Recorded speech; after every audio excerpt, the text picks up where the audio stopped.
win, but to protect what matters most. The king symbolizes that irreplaceable aspect of life that cannot be sacrificed. It might be your family, your principles, or even your sense of purpose. Without these, the game, metaphorically speaking, ends. The king doesn't win the game alone.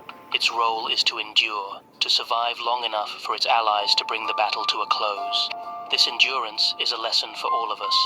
We may not always have to be the strongest or the fastest, but we must always be resilient. In history, great leaders have reflected the king's paradoxical nature. They are both the figurehead and the protected.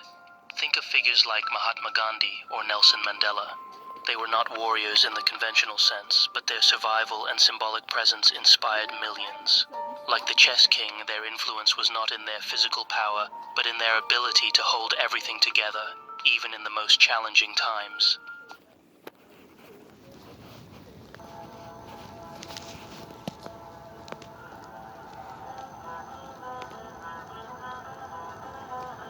I'm the king, not because they crowned me, not because they cheered for me or lifted me on their shoulders.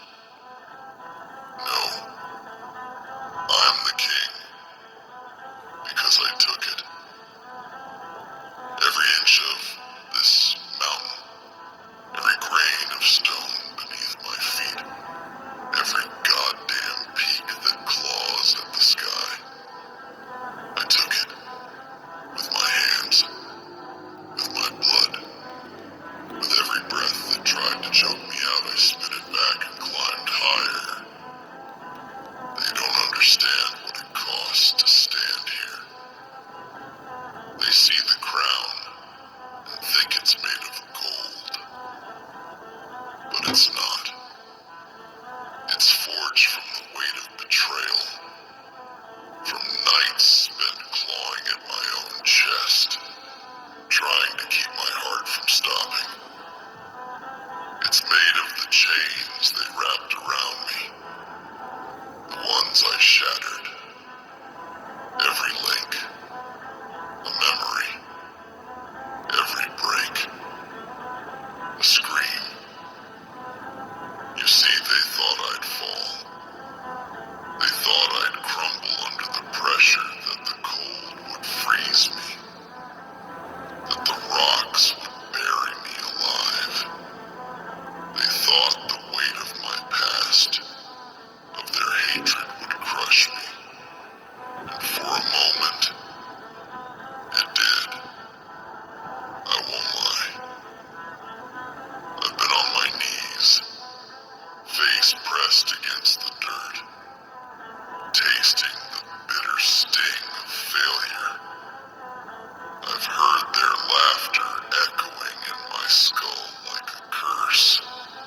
become the blade they tried to cut me with. They think I'm cold. They think I'm heartless. They call me a monster, a tyrant, a demon. And maybe they're right. Maybe I've had to become all those things just to survive. But I'd rather be a monster than a coward. I'd rather be feared than pitied.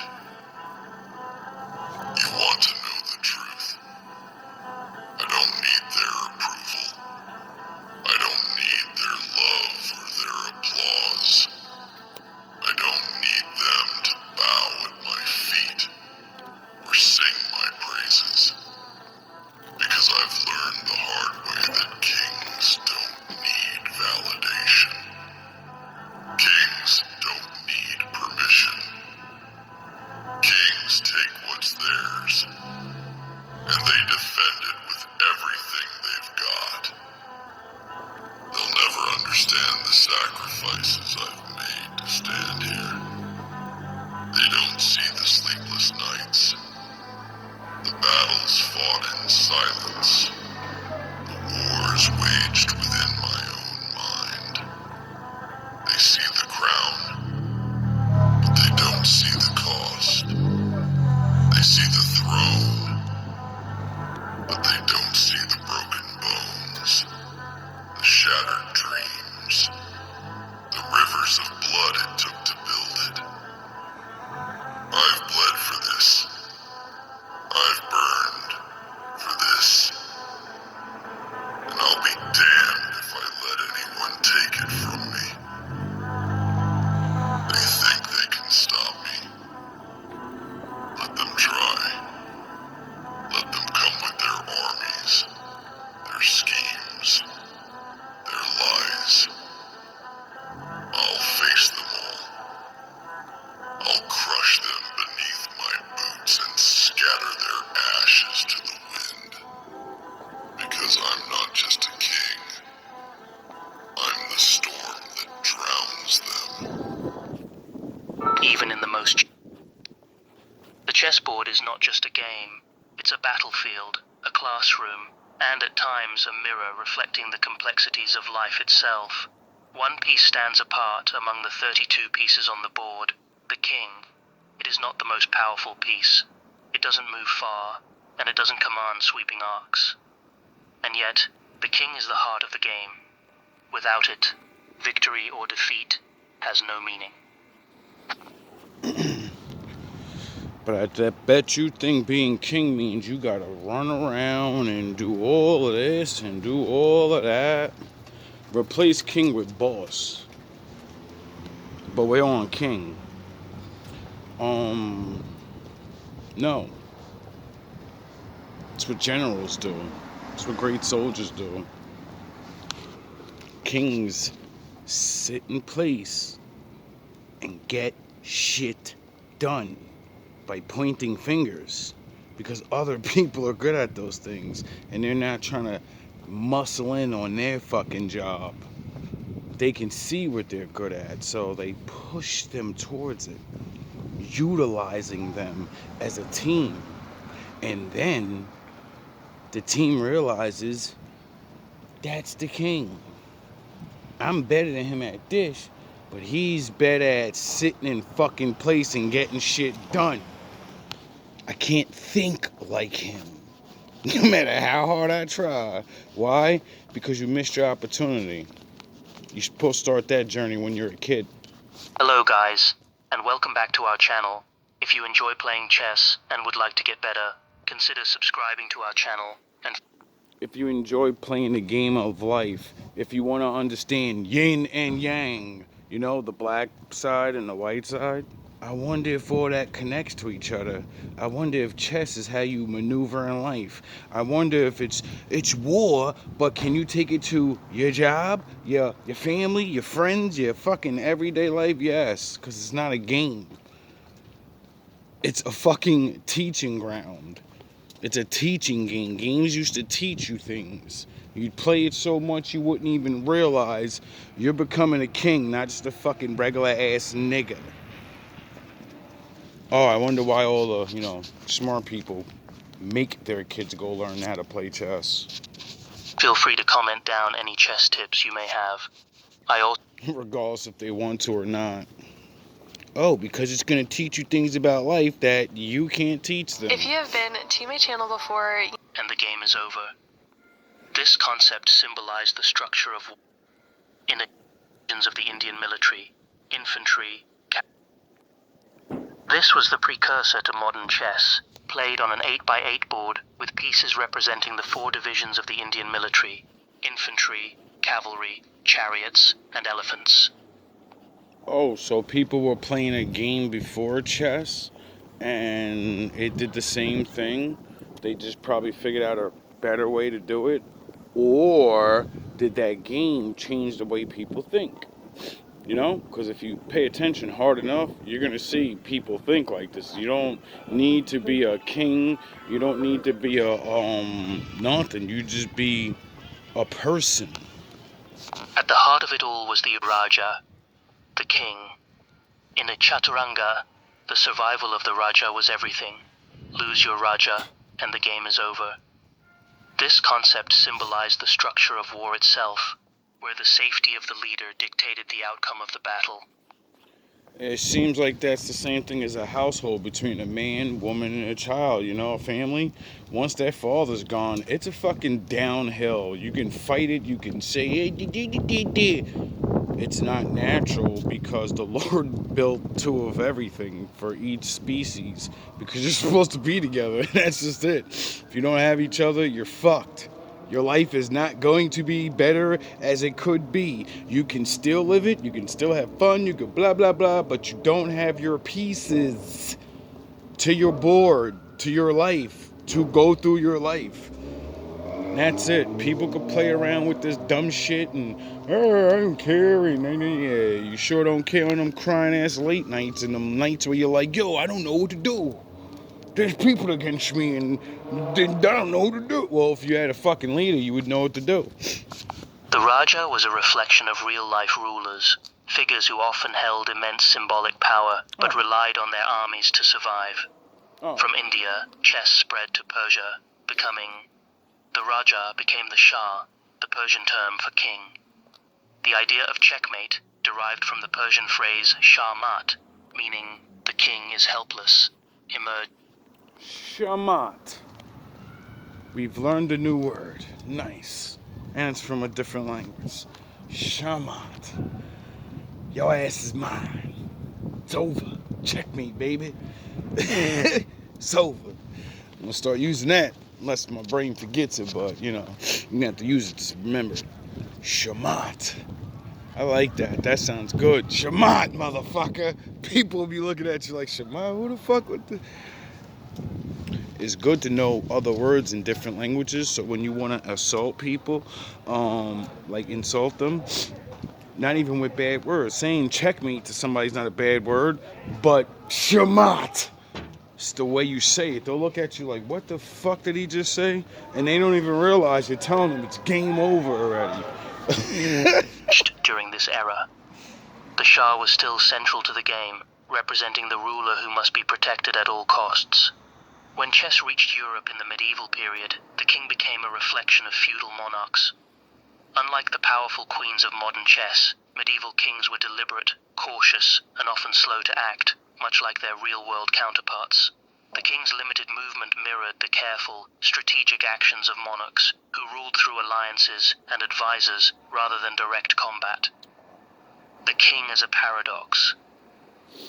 The king is a paradox. It is both the weakest piece on the board and the most important. Unlike... How can the weakest motherfucker be the most important motherfucker? He's weak because he's smarter than everyone. While everyone's doing everything else in life, they're watching, learning, and figuring out how everything works and says, all right, now I know which way to go. Y'all want to go the right way? And then everybody else thinks they know better because they've been, what? Doing what? You ain't been studying life. You don't get how it really goes. You just walk through it because people point fucking fingers. And that's the same thing the leader you choose is gonna do. Someone's gotta point fingers and other people get shit done.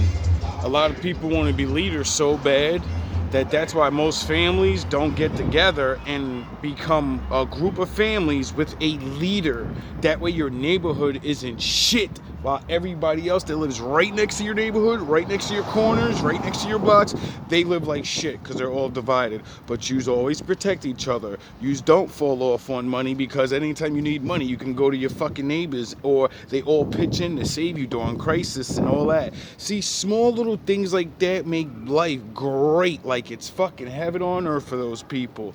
But we live in the cities and where everyone literally sits by themselves and complains all the fucking time about how hard it is. Because you have no leader, you're an idiot. You're idiots. You think because you live in a city, you still don't have to pack up in your small groups. It's everyone for themselves. If it's everyone for themselves, then no one's truly protected, really. No one's true. You're protected to the certain limits of the city and all of that. But man, I'm tired of waiting on these niggas. I'm tired of fucking waiting online. I'm tired of fucking going to fucking... If there's a group of families that actually cared about each other, you would never have to go to anybody else. But nobody thinks like that. That's why everybody's got their fucking hand out or a shackle on their neck and hating their life. I gotta go to work and I gotta sacrifice this and I gotta get this up now. If you had backup, you wouldn't have to sacrifice nothing. People would help you because you helped them. The Queen, which can move across the board with unmatched power, or the Rook, which controls entire files and ranks. Oh, so the Queen is actually the most powerful piece on the board. She don't know horns, but in life, everybody looks at her, you under me. She's right here with you, and you don't realize her true power. And she doesn't even realize her true power is to be right next to you. Because no matter how powerful she is, another nigga will beat her and club her and take it from her. You can have all the power in the world. You got no man and nobody to protect your shit. You can talk that tough shit and all that. When the real niggas come, real shit happen, and everybody knows it. You know what I mean? And there's a lot of women that can protect themselves. This is not about a fucking individual thing, though. We're not talking individually. But yous don't know nothing about that. The king is limited to moving one square at a time. And yet, it is the only piece that cannot be sacrificed. Its survival determines the outcome of the game. This unique role makes the king a fascinating symbol. It teaches us that leadership is not about brute strength or sweeping movements.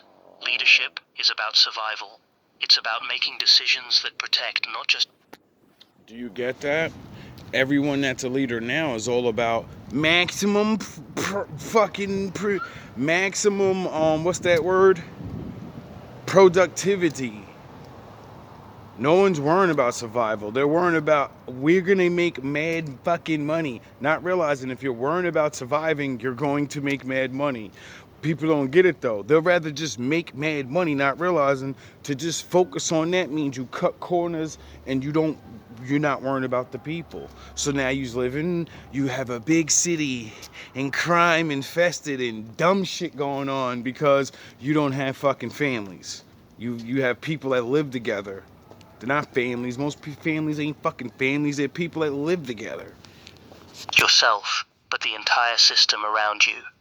In life, we often think of leaders as dominant figures, commanding, forceful, larger than life. But the king reminds us that leadership is also about patience, restraint, and careful positioning. And in 2025, how many men really have that? You could have whatever the fuck you say you have, your money, you did it. We're not talking about patience to get more money. We're talking about, can you go through a fucking crisis and not crack? See, we're talking real shit because, we're facing real shit now. Like, a lot of leaders and everything, like, everybody's figuring out what the fuck is real now, Isn't everyone's, like, starting to remove some of these false leaders? Yes. But there's a lot more that's out here that need to get removed, period. Yo, bro, when there's no water in the fire hydrants during the biggest blaze in the fucking world in your city, yeah, everyone that's in charge needs to leave. you're just, I don't want to hear no excuses. I don't care about what, no, you done. That's your last mistake, you're fired. We're not going to lock you up for the lives that, you should go to jail. Lives dependent on you and they're gone. But, you our leaders don't get in trouble like that, so we won't. But you're fired.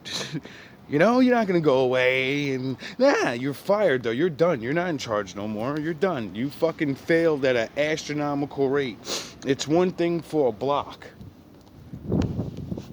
Whole neighborhoods and shit and all this other flooding and then they get flooded. I'm watching some TikTok. They got flooded a couple of days after the super fire. They was underwater and shit. I say, yo, bro, what the fuck is going on over there? Thank God. I hate where I live, but I'm like, thank God that the Lord that shit ain't, we all have our own issues, though. I'm over here acting like I ain't got issues, but you know what I mean, bro.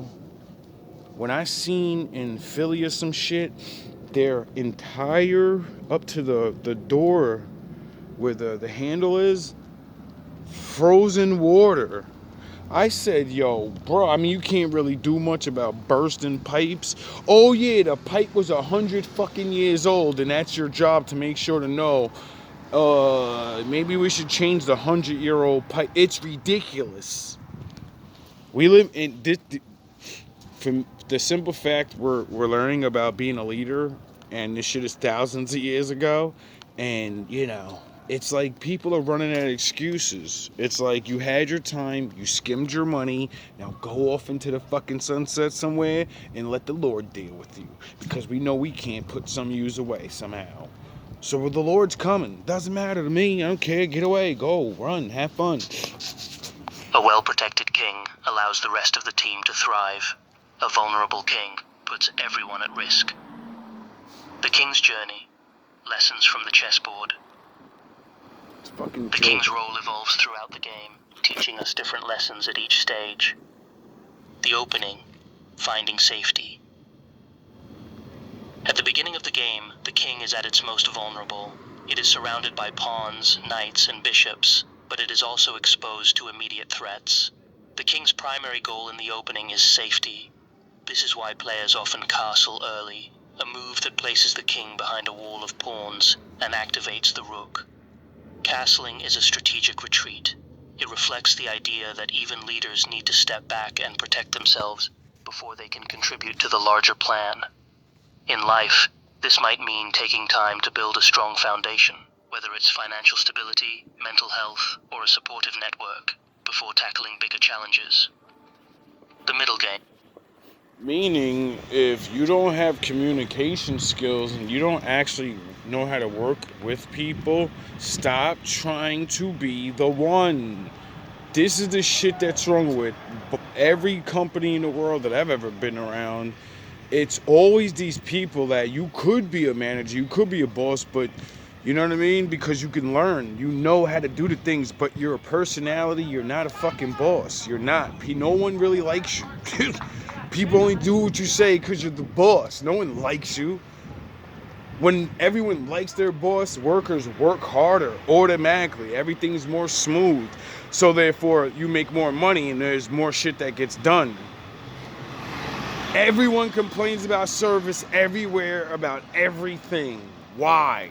Because of their bosses. Silent influence. During the middle game, the king stays in the background. It doesn't take center stage, allowing the queen, rooks, and knights to dominate the board. Because they understand everybody got to play their fucking part and everybody got to get their shine. The average man don't do that. The average nigga is, I got to be seen. I got to make sure my bitch is in the back of me, my friends in the back of me. Everybody got to be in. I got to go out first. I got to be the... You're a clown-ass nigga. You're not really a king. The king pushes his people out there first and let them do their job, and they get there. You know why? You're the king. Everything they do, they're bringing it back to you, goofy fucking asshole nigga. Oh yeah, you want to be everything. You are so scared to let them go make their own money that, they might leave your ass. And that's where niggas is scared to death. And you're not a real king because you didn't teach your people loyalty and valor. And now they don't need you because, you know, you ain't really on your shit. That's why they're like, fuck it, I want to be the king now. When niggas is trained properly and see where they really are, I'm a soldier, I'm the guy that picks things up, put them down. You don't have rebellions. Why? Because niggas know they can't run this shit. The shit gonna go into the ground anyway. So what's the point of getting something and this shit gonna run into the ground anyway? I don't want to inherit a fucking sinking ship, nigga. A lot of goofy niggas do. But its position is still critical. A poorly placed king can create weaknesses that the opponent can exploit, while a well-protected king provides stability. Why? Oh yeah, it goes back to that thinking thing. He thought his way into being king, and now that he's king and has people to do things, he needs a lot more time to think, because it was all building himself up. Now he's building other people and they're building things. So now he ain't got no time to be doing nothing. He need to be all in the head, all in the plans, and he need to be listening to him and what you like and where we going, and is that shit working? You better get on your goddamn job. I'm on your ass. I know you. I knows you. You being lazy right now. I knows you. These niggas don't know you. I spend time with you now. Stop with the bullshit. Get on your job. You know, we almost there. I understand it's hard. I understand it looks like I ain't doing nothing. But thinking, boy, these fucking headaches and the fucking non-sleeping and the, nah, you don't want to do that. Especially when you don't come up with no ideas and you start realizing, if I don't make something happen, these people will turn on me.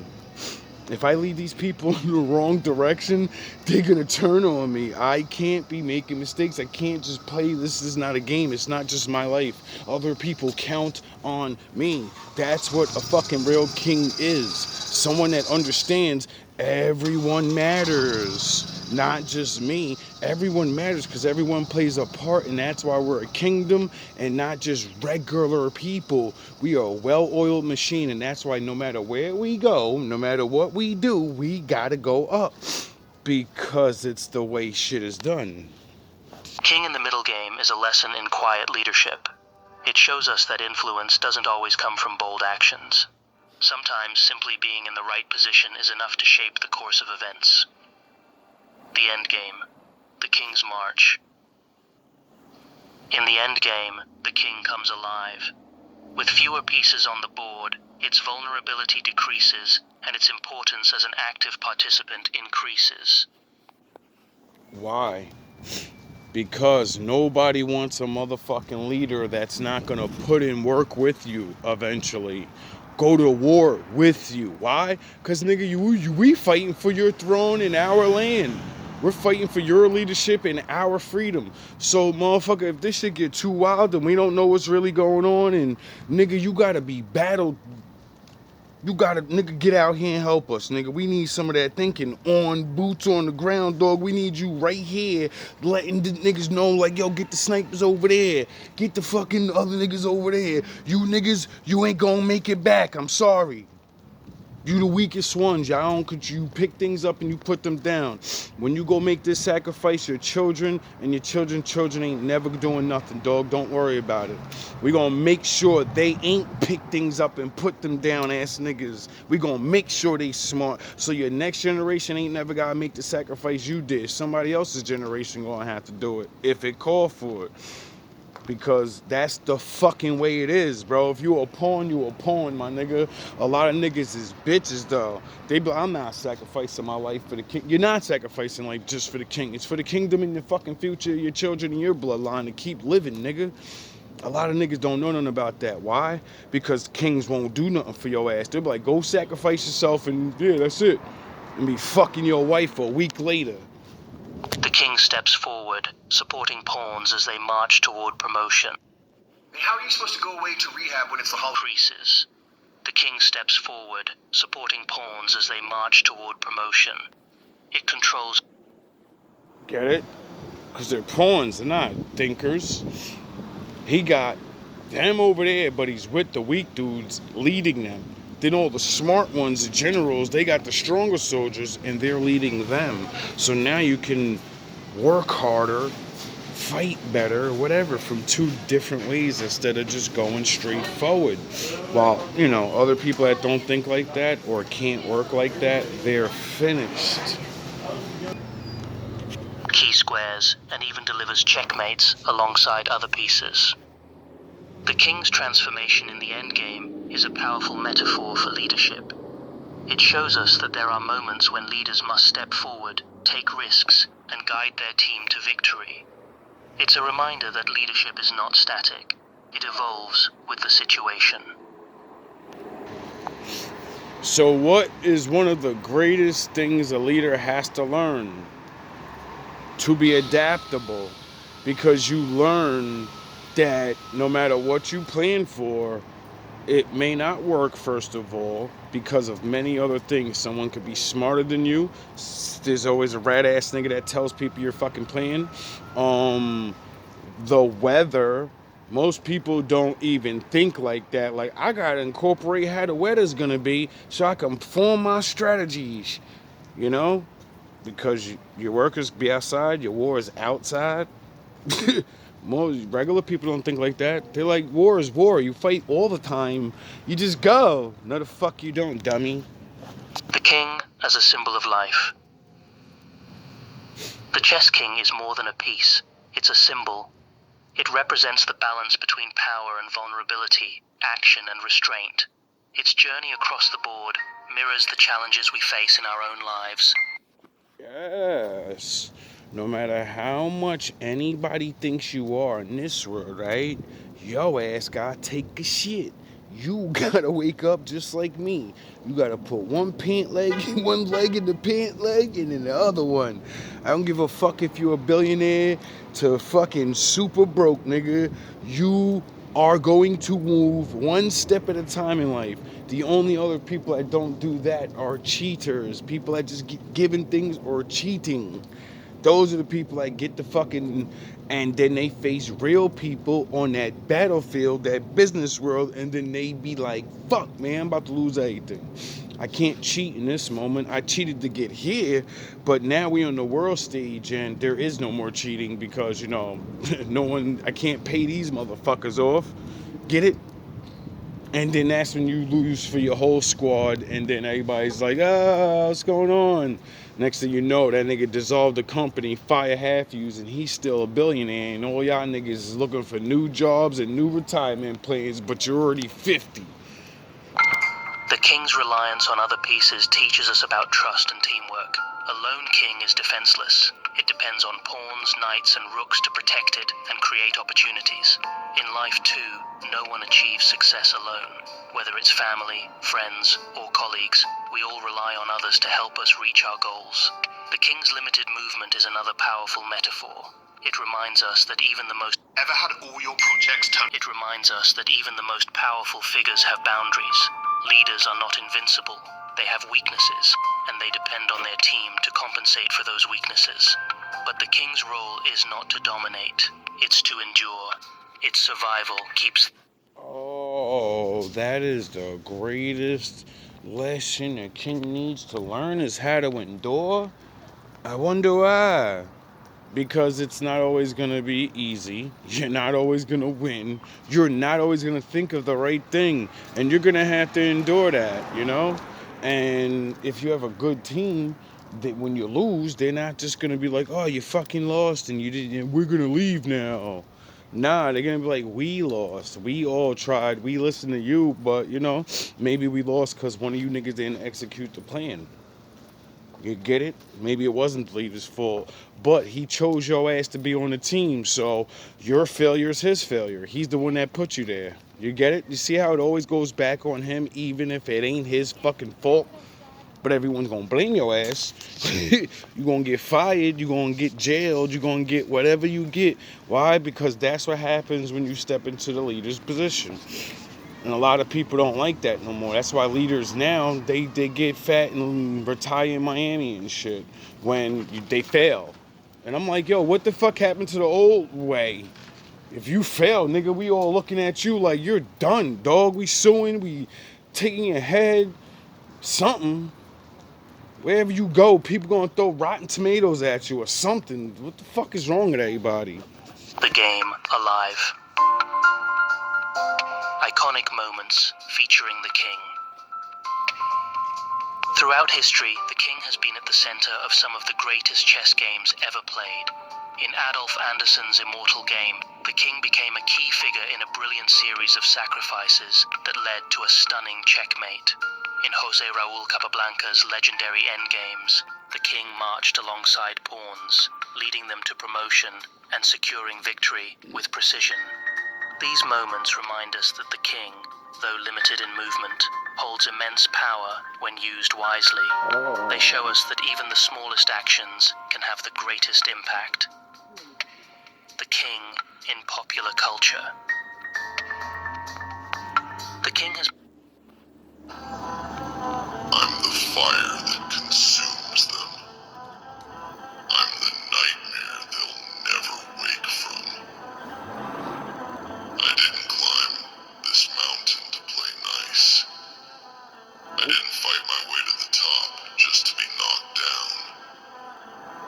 I'm here to rule, to conquer, to leave a legacy that'll echo through the ages.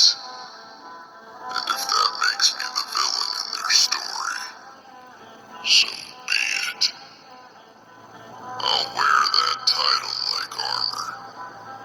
They'll never know what it's like to carry this weight, to stand alone against the world and still refuse to break. They'll never understand the strength it takes to keep going when every step feels like it might be your last. Most of you don't even know what that's like. That's why you can't be king. God blessed you enough to not have to deal with that. But everybody want to claim it. Everybody want to beat their fucking chest.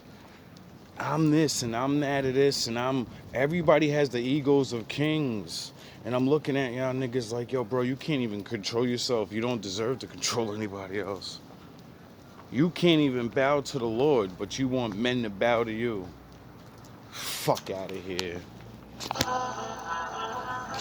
You want a woman to bow to you.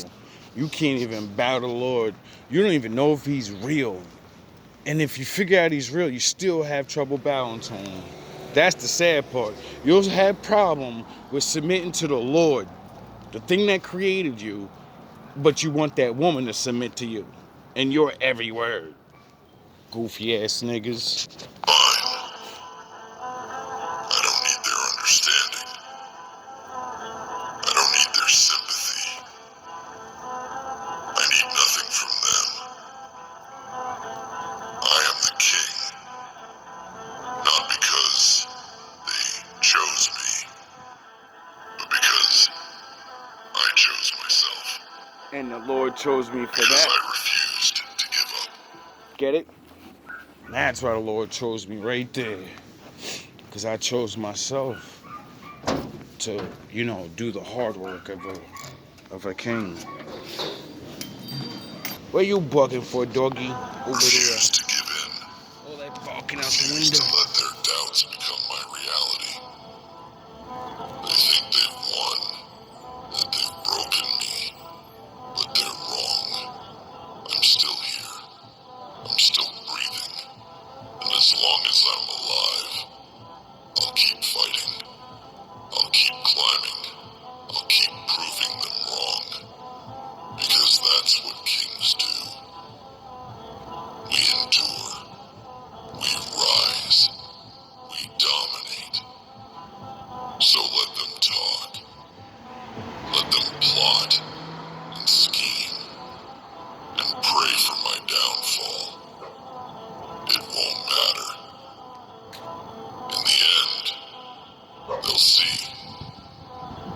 They'll see what happens when you try to bury a man who's already been through hell. They'll see why I'm the king. Because I am unbreakable. I am unstoppable. I am the mountain they'll never conquer. I am the king. And this is my kingdom. You think I wanted this?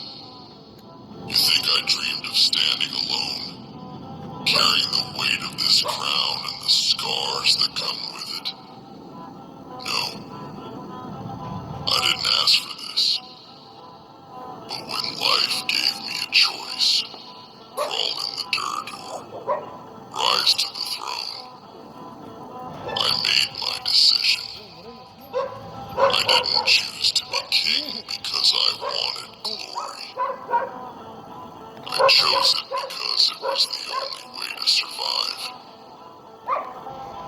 don't tell you what it costs to be strong. They don't tell you that strength isn't about muscles or weapons. It's about pain. Strength is forged in suffering. It's carved out of every betrayal, every loss, every moment. You think you can't go on, but force yourself to take one more step anyway. That's the kind of strength they'll never understand. I wasn't born to rule. I wasn't handed anything. While they were sitting in their castles, counting their riches and laughing at me, I was out here, fighting for every scrap, for every breath. They lived in comfort, while I lived in chaos. And that's the difference between them and me. Comfort made them soft. Chaos made me unbreakable.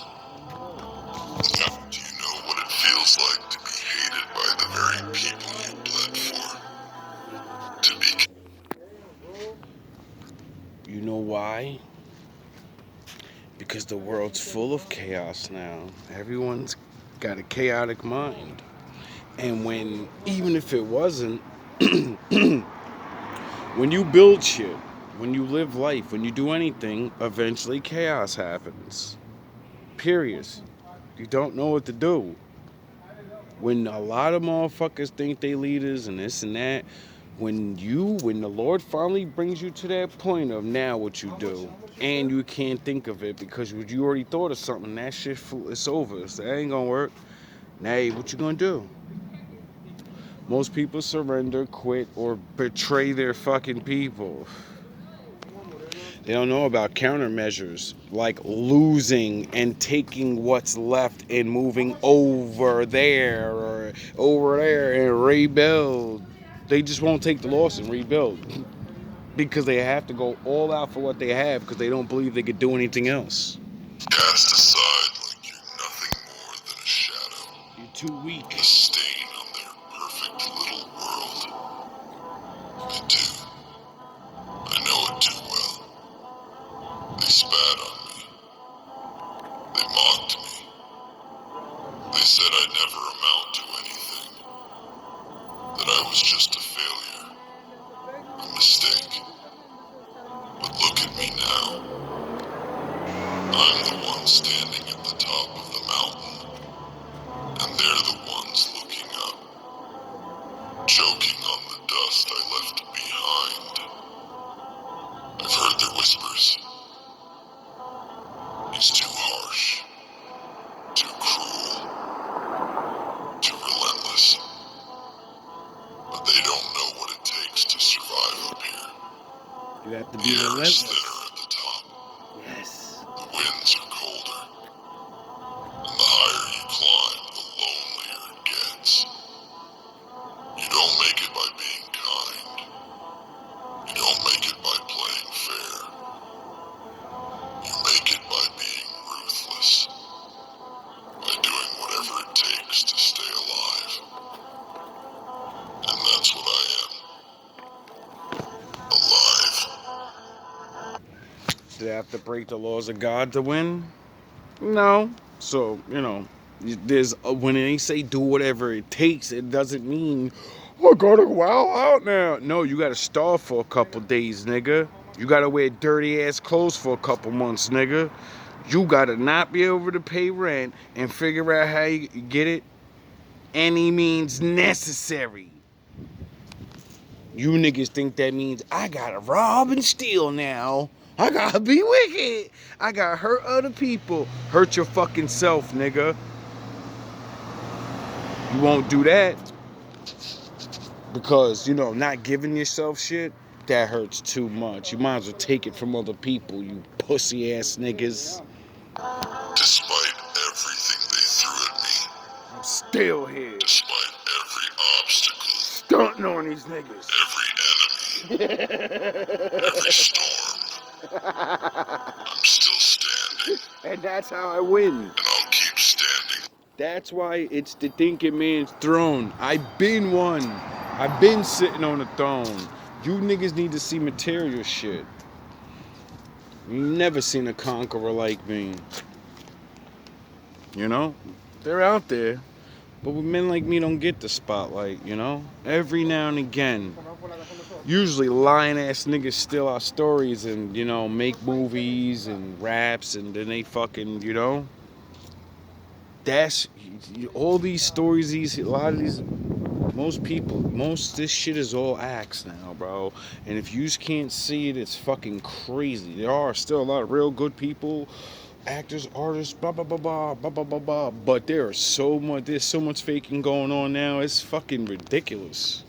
Long after they're gone, buried in the rubble of their own weakness, they like to act like they're untouchable, like their words can't hurt them, like they're better than me. But I see through their masks. And that's exactly why everybody had a problem with me. Because to them, you're just a fucking nobody. You're nothing. You're a sweeper. You're just a lonely nigga in the room. You're beneath me, so I can challenge you. I'm smarter than you. I'm better than you. And then when I shine all over your ass, when I dress up, when I this and that, and be a regular person, and you see that all your lies, all that shit still got people still love my swag. Duh. People still love my bars. People still do that. I still get up and do this. That shit destroys niggas. Why? Because that's my kingdom, nigga. That right there, me, my life. And motherfuckers hate that shit so bad. Why? Because they see what happens when a nigga like me come around. If I want more, I'm gonna get it just by being myself. I don't want what's yours. I don't want your job. I don't want your fucking friends. I don't want none of that. You niggas use fight for that. Broccoli? Yes. Thank you. 11.25.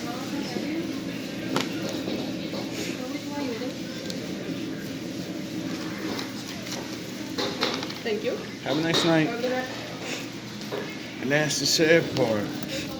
You know what I mean? I'm not beat. See, when you like learn history and shit, and you see things like this many times with other people, you start realizing, like, yo, bro, just keep going. Like, you know what I mean? Having all these things don't make you a real man and I gotta have a castle to be a king. No, nigga. No, the fuck. You don't. Take the word king away and say man, leader, father, husband, best friend, shit like that. That's what motherfuckers be mad over. They be seeing me talking and doing my thing, and they best friends, and why they look at him with that look like they used to look at me? Because you never learn nothing, nigga. You can't teach nothing new. So what the fuck? Anyone in the world can come through, say some new things, look a different way, and then they do the same googly eyes. You're just not used to that because everybody dressed the same, everybody talk the same, everybody do the same goofy shit. They don't have to, and a lot of people don't want to. They just hide themselves, though. A man like me don't, and that's why motherfuckers gravitate towards me, because they're like, wow, it's new. He's like a new person. He's different. No, I'm just me, and if you were you and everybody else, this shit wouldn't be special. It's special because everybody else ain't doing it. Duh. I see their fear. I see their desperation. They hide behind their smiles. Every single motherfucker that betrayed me up here all through my life, that's all it's ever been. Smiles, smiles, smiles. We first get up, it's always smiles and cool and smiles and cool. And out of nowhere, everybody is anger, anger, anger. And I'm like, what the fuck I do to you?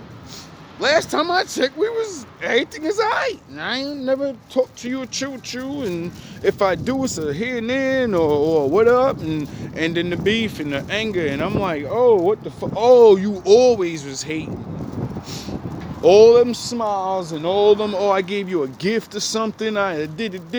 That's to lower your motherfucking guard, nigga, so they can snake the shit out you. And while you smiling back at them, they running their fucking mouth behind your back every chance they get. They just sizing you up. And their titles. Fuck out of here with your weak ass But lying ass underneath it titles. all, they're just cowards. And babies. Trembling at the thought of someone like me. Yep. Because they think I'm coming for their titles. Nobody cares about your title, bro. If I earn something and people choose me for it, then that's what it is, dog. It ain't your shit no more. And a lot of men have a problem with that because we're taught that it's mine, I own her, it's my car, it's this, mine. You don't own anything. You didn't create anything. Creating something means you own it. You didn't create her. You didn't create that, so you don't own shit, nigga. You a standby, nigga. You either gonna love and appreciate the shit around you so it don't want to go away, or you don't and your shit ain't yours no more because your shit don't want to be with you. Duh, your friends don't want to be around you. Your girl don't want to be with you. And people get mad about that shit instead of being like, all right, I got mad years with these people or this girl, so let me use all the good things that I know about them that made them love me. Let me start doing that again because that motherfucker don't know. I'm already in the door. They have to get their way in here. If I start loving and being a real leader again, they're gonna stay right where they are because, nigga, they already chose me. They already gave themselves to me. I don't own them. They gave themselves to me. And that's what fucks a lot of men and women up. When someone gives themselves to you, y'all stupid motherfuckers really believe those are forever. And you're mine. Who pussy this? Who dick is that? All that goofy shit. And then y'all forget, it's only yours until you start fucking up, nigga. When you fuck up and you make that person not want to be with you, there's nothing you can do about it except make that person want to be with you. Make your friends want to be around you. Well, that's what a lot of people have a problem with, especially men or women. But it seems like a lot of men, everybody fighting to be the cool guy in every group. And niggas want to go about it in the wrong ways. You just want to challenge another man, fight another man, joke, laugh, all this, instead of actually competing with the motherfucker and be like, maybe we should listen to his ideas. Maybe we should listen to what he's saying because he's not saying things to make us like not do nothing that don't help all of us out. Or you get it? That should be the funniest shit. That's why I be laughing at most niggas that hate on me. Because most of my shit ain't never going to be for me. It's going to be for everybody to prosper and do their own thing. And then you go off with your crew or whatever. And then I got less problems and less broke people to be around. And that means you're happy and doing your thing. See, I'm the type of nigga that king, dumb fucks. I have a king mentality. If everyone's happy, then no one gives me a problem. Why? They're too busy doing shit. They're too busy living their life. So I don't have to worry about nobody fucking with me, nobody being jealous of me. Why? Because everybody got their own shit. Most people don't think like that. User trained, I gotta take another nigga shit to feel like a man. I gotta take that nigga bitch. I gotta take that nigga money. I gotta take that nigga job. Not, I gotta earn his chick. He's slipping up, and as soon as he fuck up, nigga, I'ma let his chick know, like, listen, when you ready to leave that bullshit, I'll be right here. I'm not gonna pursue you. I'm not gonna be talking to you while you talking to this nigga and all. No. You know what it is. You know I'm that. You know I'm that nigga. You know off sight and sound, nigga. You know I'm the next one, and I might be the last one if you act right. And it be like that, and a lot like dog. Trust me, I know. I went through it. I had to get over it, nigga. That's how I became king. Someone who doesn't play by their rules. Someone who refuses to bow. And that's why they hate me. Not because of what I've done. Nope. But because of what I represent. Yep. Stand on your fucking own. Reminder that they're not as powerful as they think. That no matter how That's usually what makes my enemies mad.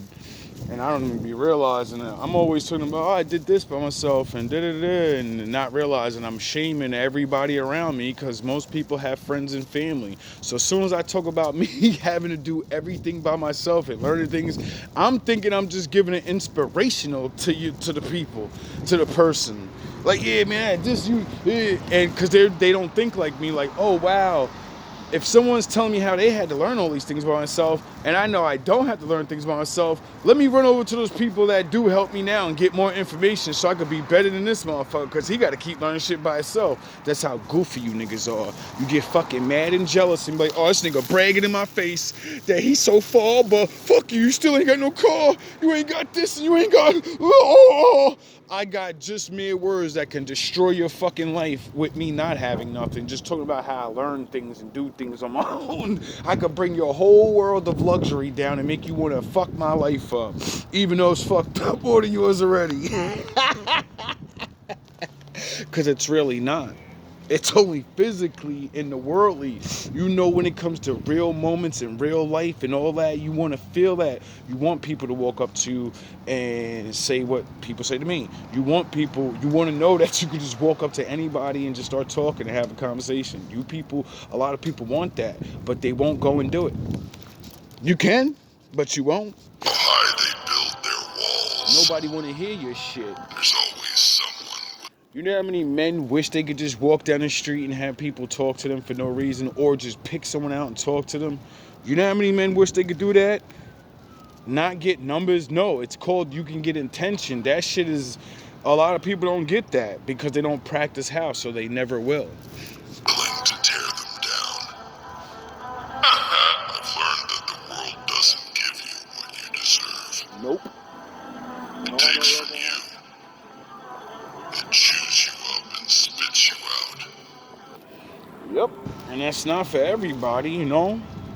That's what separates a lot of people. And I realize you fucking normies be haters. You family people, yous cannot stand when somebody didn't come from a family and still ends up smarter or stronger than yous. And it's like yous can't even figure out how's that possible.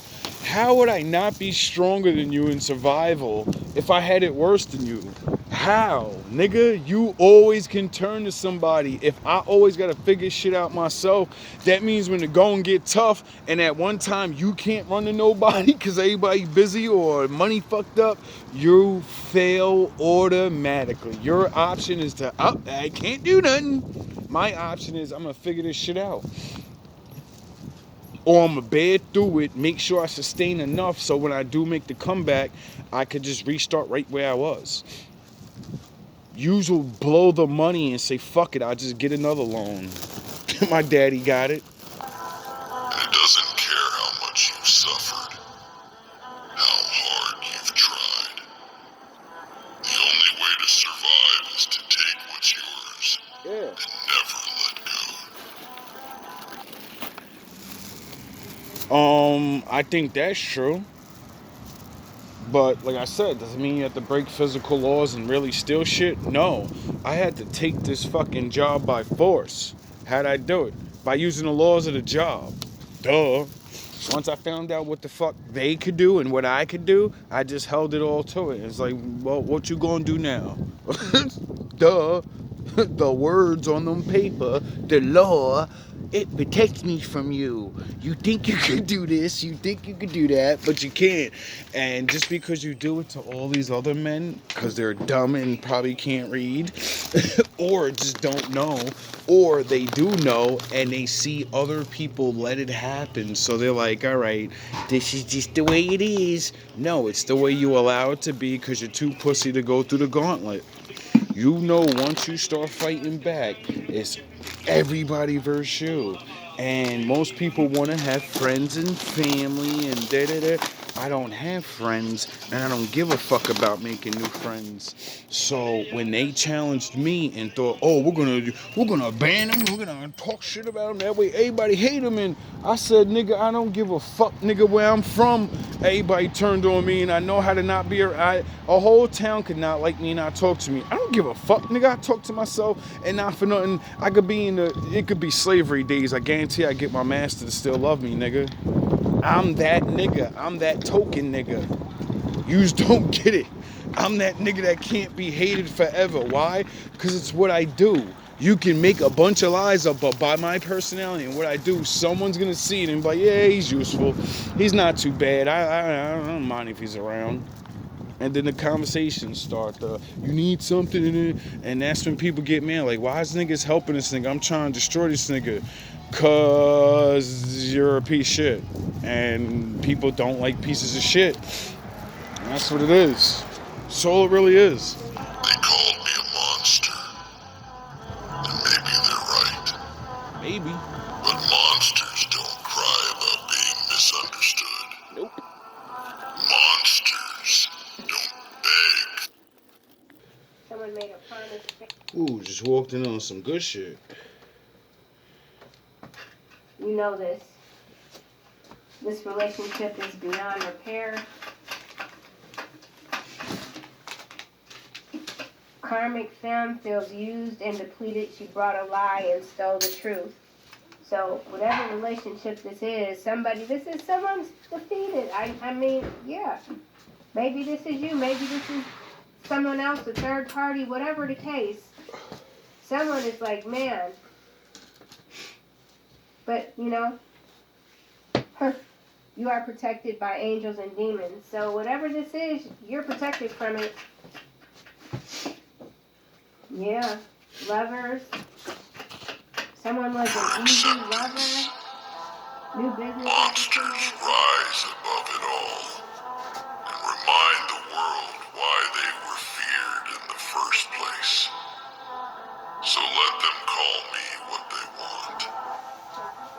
Let them spread their lies and their hate. It won't change a damn thing.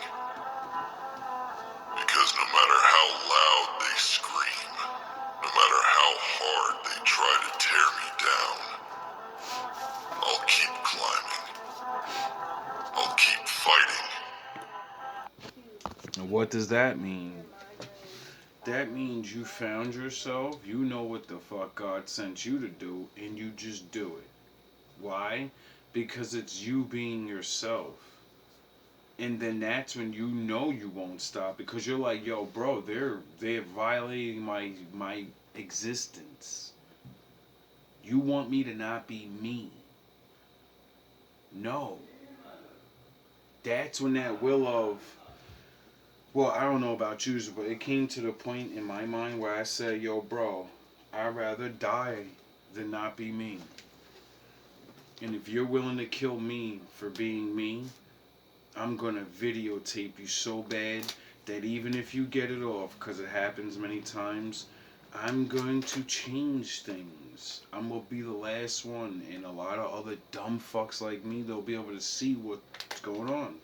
And that's it. And they're going to start Batmaning everybody. And then everything's going to start changing little by little. It's a dangerous thing when a little guy realizes how much power he has. And that's it. Once we learn to remove you motherfuckers by making everyone see you, it's over. It's a wrap. The whole lot of things is about to change. I mark my fucking words. I said the weather was gonna change, it changed. I said niggas was going to jail in the rap game, they're gone. I said these niggas that kept fucking with me, neighbor after neighbor, and one by one, they're all homeless now. I said that supervisor wasn't going to be super. He's not supervised. Everything I fucking say is for a reason. It's not because I want it to happen. It's because I think and I think and I wait and I wait and I learn about my Lord's judgments, and then I think, and then he sends the power of himself on me, and I say, yeah, this is the judgment you're going to get. This, and then I make your videos. And then that's what you think I'm antagonizing. No, it's the Lord speaking. This is what's gonna happen. And we're 3 years into this shit now. So I'm fully convinced myself, you know? Like for a while, I always knew I had the power to see certain things, but judgment wasn't on that table. Things are happening because I keep saying I fucking judge you now. You're done. It's a wrap. You're getting sat down. That's it. And I don't care no more. Like they say, your tongue is a very dangerous thing. Watch what you say. piss me off and you keep making me say things. That's your fucking problem. Fighting. I'll keep proving them wrong. You wouldn't believe some of the bars you Think niggas they can got. stop me. I don't read them all. Let them try. I've faced worse. I've fought. Do you people realize that a lot of the shit I've already written has been this journey, and then I wrote how it ends already? Do you realize go look up the cartoon Death Note. I watched it maybe 4 or 5 episodes, some bullshit, but the concept of that thing was so powerful that it stayed with me, and I think that's what I got. I think I got that thing. Don't make me write bars about you. Period. If you make me write bars about you and they come true, that's because it's the Lord's judgments, you fucking fool. That means he's coming to do it to you. And a lot of niggas made me write about them. Big and small. And the more and more I realize this shit is real, I'm gonna just start writing and writing. You know how bad it is to realize you may have the power like this, and it won't work on everything. I know this. It's only limited. Like I said, it's the Lord, you know?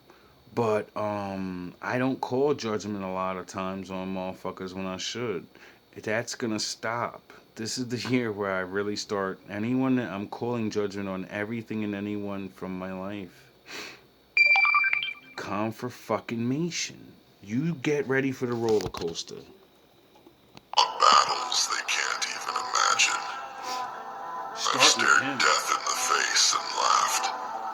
You're going. I've been broken and rebuilt more times than I can count. And every time, I've come back stronger. They think I'm cold Yep. because I don't show mercy. Why should I? But mercy is a luxury I can't afford. Exactly. Mercy is what got me hurt in the first place. Duh. I gave them chances, and they used them to stab me in the back.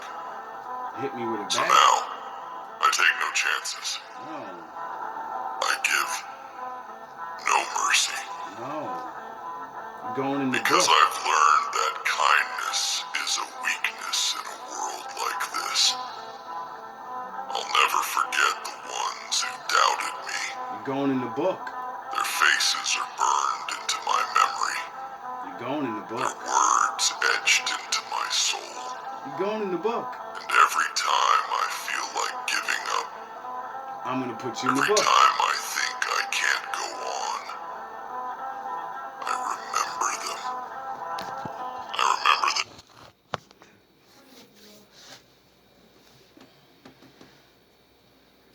When I say, whenever, listen, that GMB anthem song, the fucking song is real. Everything I'm saying in that song's real. You get it? It's a story of me actually starting GMB in PA and putting together my first team and, making shit happen. In that story, I said, yo, you could change your whole life in 30 days. It ain't gonna take just 30 days, though. See, a lot of people don't understand things. Like, it took me 5 years of training to finally get myself there. And then it took 30 days. But I had to train for mad long and learn mad shit.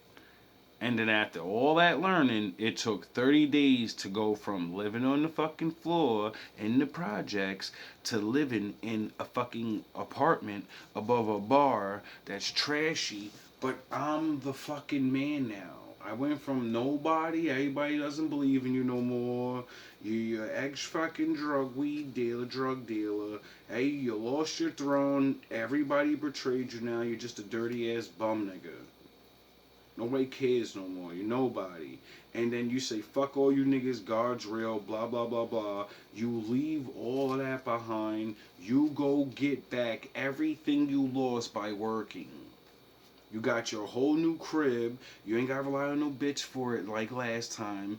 You got all new friends. They all work and nobody's selling drugs. And all you do is just learn how to keep on doing what you're doing. And now you go on rap and you keep doing your rap and you're thinking about GMB going online and making a YouTube channel because you learned everything from YouTube and watched mad regular people and said, you got to put your story out. No one's like you. You're like all these people you see. You went through certain things, but they didn't go through what you went through. So your story is unique. And that means there's many more like you. And some of them are going to give up unless they see you. Period. They don't need to see you rich. They don't need this. No, they need to see you make it and keep going. So the ones